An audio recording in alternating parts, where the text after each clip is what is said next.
Hey everybody, this Prima Games video will give you some tips for the Golmud Railway map on Conquest Large in Battlefield 4. Golmud Railway is huge, wide open, and features 7 objectives on Conquest Large. Not only does it have a large number of objectives, one of them moves, making its capture and control vital to your team getting the edge. Today, we're not going to give you one specific formula for victory, but rather show you several strategies that you can use depending on your playstyle and the circumstances of the game. When the game begins, you will spawn as either the Chinese or Russians.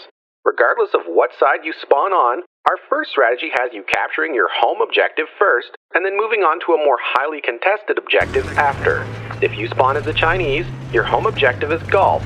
If you're on the Russian side, it's Echo. Secure your home objective first, and then quickly move on to Foxtrot, which is between each team's home objective. Consider taking a light armored vehicle for this round starting mission. As we mentioned earlier, Golmud Railway features a moving objective. Delta, which is on top of a train, will start in the middle of the map, but move along the railway tracks towards the base of the team that is controlling it. If you are the Chinese and control it, it will end up closer to Golf. If you are the Russians and control it, it will end up closer to Echo. Moving this objective closer to your base is essential. That turns it into a second home objective, which is much easier to defend. Our second opening round strategy is for you to head straight to Delta, capture it, and then guard it as it slowly makes its way closer to your base. That's it for opening round tips. Let's take a quick look at the other objectives and how you can capture and control them. The middle of the map features Charlie. Due to location alone, it is almost always a busy place to be. It's a dangerous place to go if you're in a vehicle, so you may want to attack this one on foot. If you do end up heading over there in a tank, consider leveling the building in the area to prevent foot mobiles from seeking cover and taking you out with a shoulder-fired rocket or C4. On the reverse side, if you are there on foot, consider using the terrain for cover to take out any vehicles.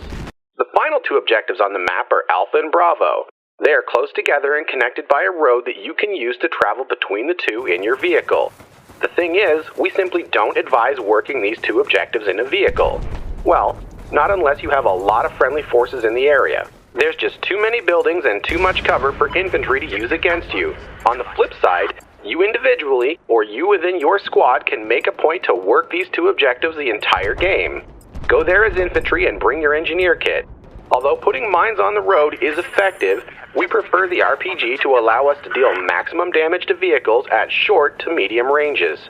Although it may not seem like much, controlling these 2 objectives is half the battle for your team. If you can hang on to Alpha and Bravo, they only need to capture and control 2 more of the remaining 5 objectives for the victory. There you have it, some tips and ideas for you to consider the next time you find yourself on the vast lands of Golmud Railway. For more information on Battlefield 4, be sure to check out the brand new www.primagames.com. Once there, you can ask a question, leave a comment, or even submit your own user-created guide. What are your favorite strategies for Golmud Railway? Let us know in the comments below.